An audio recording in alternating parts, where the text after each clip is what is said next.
I don't know.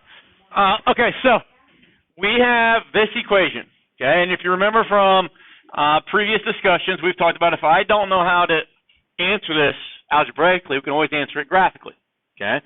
We can take this left-hand side and graph that. So just hit y equals and then type that in. And then we can take the right-hand side and hit y equals and type that in, okay? And then the solution to this equation is the x value of where those two graphs cross. Does that make sense? So I've already done that. If we look over here, okay, so this green curve is the left-hand side. So I just type that in, hit y equals or f of x equals, type that in, and it graphed it, okay? Then I typed in the right-hand side, okay? And I used function notation, but you can put y here, you can put y there. And then the solution then to the original equation is the point where these two things cross. And it's the x value of that point A. So that number right there. Now that number right there, that 8.3723, it's a nasty number right now. And when we get done and do this by hand, we'll actually have the exact value and not a decimal. Okay. But as we go through the process, okay, so what I want you guys to understand is as we go through the process of solving this equation, okay, we talked about the other day that we should be able to, the way that we do this is we isolate the radical. We need to get this part all by itself. So what do I need to do first? Subtract 5. So I'll subtract 5 from both sides, and I get root x plus 3 equals x minus 5, right? And that's great. And I don't have that graph, but that would be a different graph. Does that make sense? Okay. Now, what do I need to do next to get rid of the radical?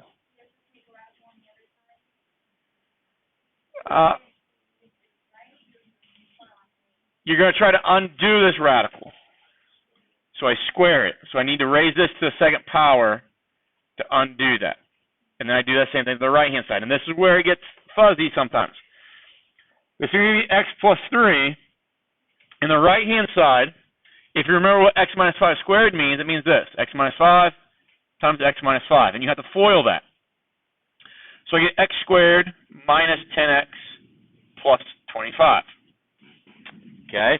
Now, what I want you to show you, okay, is that this is, we've already graphed that one.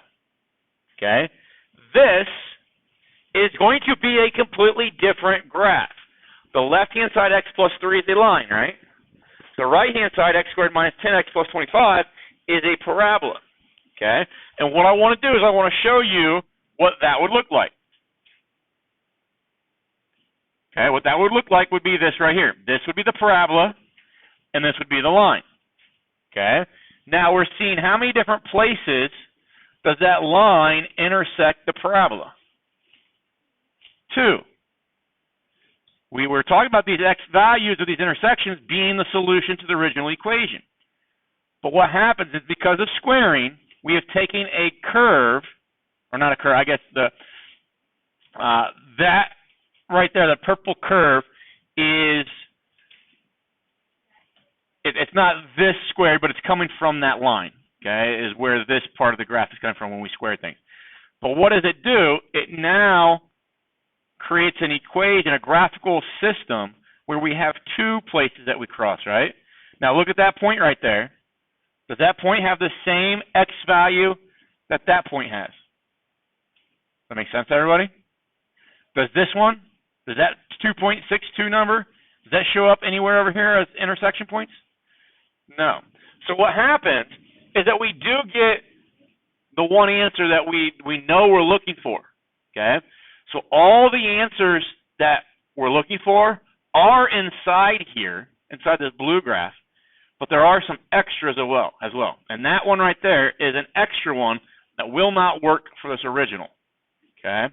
So that's the reason that as we go through the process that sometimes extra answers pop up, okay? And why we always have to check our work. So what we're going to do here, and this ultimately will change and create a new system as well, you're going to try to get, since you have an x squared, you're going to try to get all of this stuff equal to 0 right there. So we've got a factor. So I'm going to subtract x from both sides. and I'll subtract 3 from both sides. And now I'll get 0 is equal to x squared minus 11x plus 22. Okay? Now if I graph those two things, and I'm going to graph those two things because I'm running out of places I can graph it in GeoGebra, I'll graph it here. The left-hand side is y equals 0. The right-hand side is x squared. All right, it's y equals x squared minus, what was it, 20, oh, sorry, minus 11x, yeah. So minus 11x minus then plus 22, I'm all over the place here, plus 22. And now we'd be looking, so this, would you guys agree that this system of graphs, that red line and that blue curve, are different than either of those there? That makes sense? But let's look at the solutions here. Let's look at this x value of where they cross, 2.628. That's not the answer that we knew from the onset that we were looking for. We were looking for that number right there, that 0.8 or 8.3 number. Okay? So that one's not it. But is that one? Okay, so let's figure out how we can come up with that. Now, here's where it gets kind of messy, because we have to remember all the tools that we have to factor. First thing I would check is, are there numbers that multiply together to give me that number and add up to give me that number? And if I think about my factors of 22, they are 1 and 22 or 2 and 11. And in no combination do they add up to give me negative 11. Okay? So you guys remember this thing. X equals the opposite of b plus or minus b squared minus 4ac over 2a. Remember the quadratic formula, right? Okay. A lot of these problems that deal with square roots, the quadratic formula is a component to solving, okay, and getting a final answer. Remember that number right there is your a, that number there is your b, and that number there is your c. So when I plug those things in, the opposite of negative 11 would be positive 11, plus or minus, then b squared, so 11 squared is 121, minus 4 times a times 22, all over 2a, which is just going to be 2. And the hope is, now that we've worked so much lately with radicals, is that this is not a difficult thing to do once we have 11 plus or minus, okay? So this number 121 minus 88 was at 2, so that's 33, all over 2, okay? Now 33 is not divisible by a perfect square, so that's fully simplified. So those are two answers right there. 11 plus radical 33 over 2, and 11 minus radical 33 over 2. Let's look at what those answers are as decimals. Maybe get rid of this.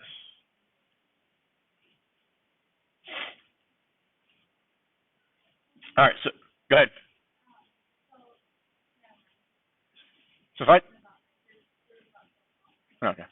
if I type in 11 plus square root of 33 and divide that then by 2, we get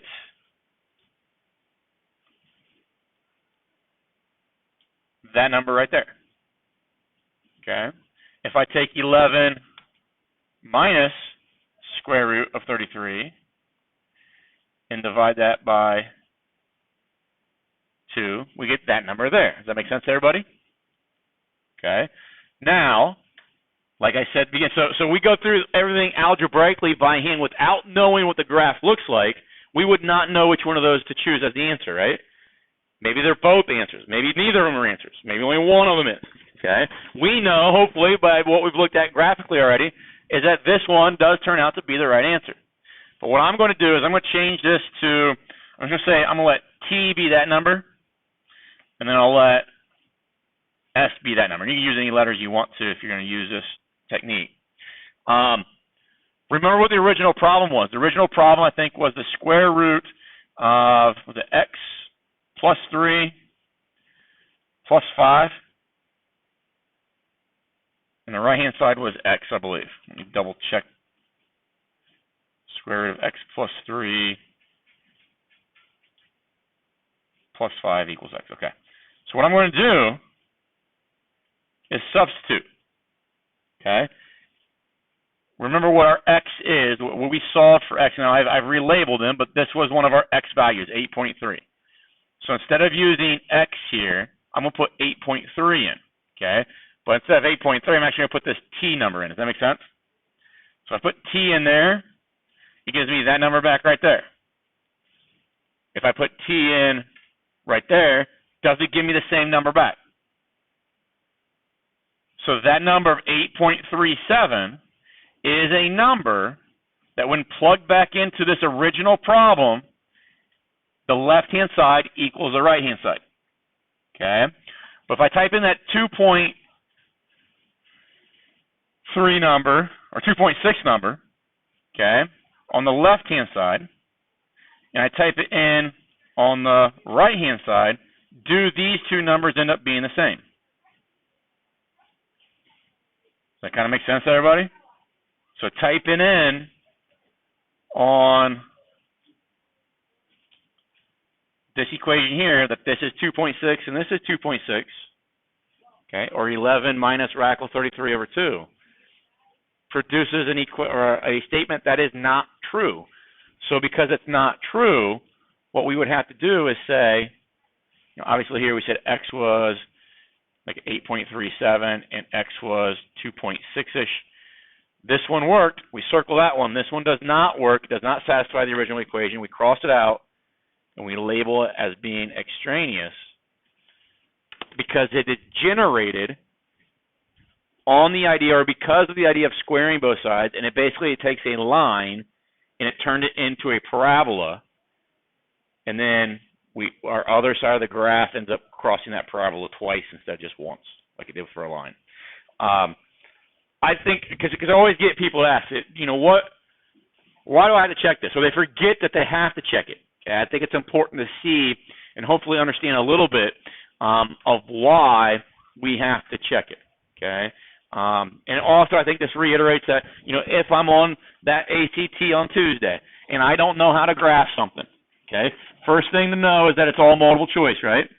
So if you don't know what the answer is, a lot of those answers can be found by taking the options they give you and substituting them back in and seeing which ones make sense. Does that make sense? Okay, so they narrow your focus from an infinite number of possibilities down to essentially 4. If it's an equation and we don't know how to solve that equation, we can always graph the left-hand side of the equation, graph the right-hand side of the equation, see where they cross, and that's going to be the answer then that you're looking for.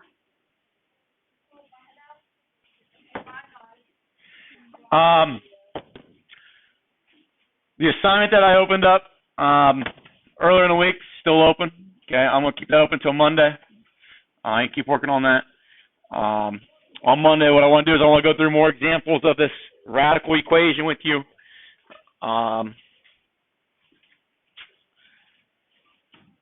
No new assignments.